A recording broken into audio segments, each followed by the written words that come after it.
Watu 10 walioruhusiwa kula ndani ya mchana wa Ramadhan. Watu 10 wasiolazimishwa kufunga katika mwezi mtukufu wa Ramadhan.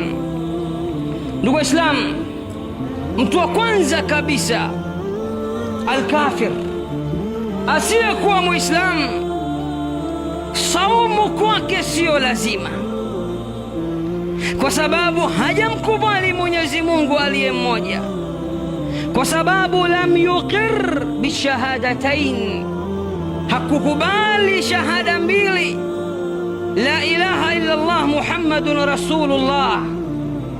Kwa kuwa hakukubali hilo, basi wito wa Mwenyezi Mungu wa kufunga haumuhusu yeye. Ndugu Waislamu, Mwenyezi Mungu Subhanahu wa Ta'ala anasema: ya ayyuhalladhina amanu kutiba alaykumus siyamu kama kutiba